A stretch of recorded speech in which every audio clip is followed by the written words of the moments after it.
This is Stephanie with Hightower Stitching. I'm back with Seeing Stars Among the Tumbling Blocks because someone had a good question. This is going to be part 2, and it's sewing rows of stars in the tumbling blocks. First of all, let's look at a block. You've got your star in the center, and then you've gone ahead and you've added on the trim on the outside of that, which is going to be your background color, but it's also parts of your next tumbling blocks.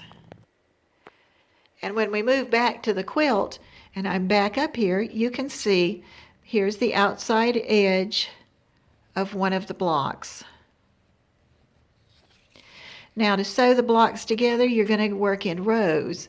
And the first row starts with a whole block and then goes as many as you want it to go. And in this case, I'm going over to the end. And this row is the first row, and it has a half block on the end to make it come out. So you would stitch those in a row just right down to connect those parts all the way across. And when you start the next row, you would automatically add the half block at the beginning and then go on and stitch the next block on and the next block on.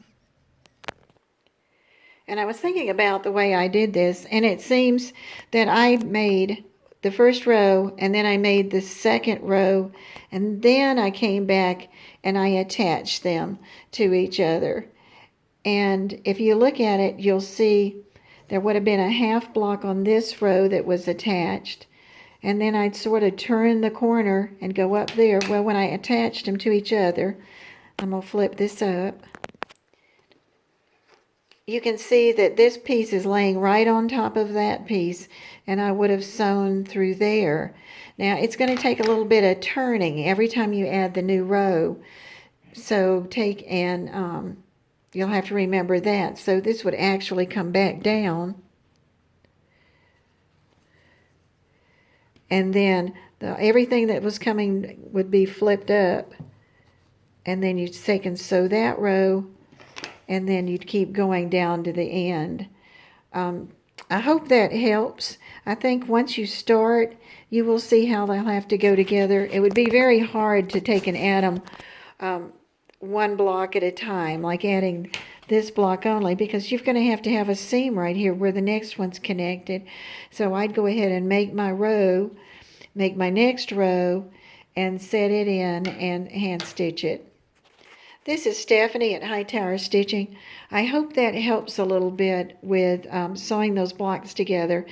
It's really fun, and once you get going and get them turning, you'll be surprised how fast it'll go. This is Stephanie at Hightower Stitching. Thank you for watching. If I think of anything that might help you to put these together, I'll write it in the description. If this is helpful to you for moving on with this project, please hit subscribe and like. Thank you.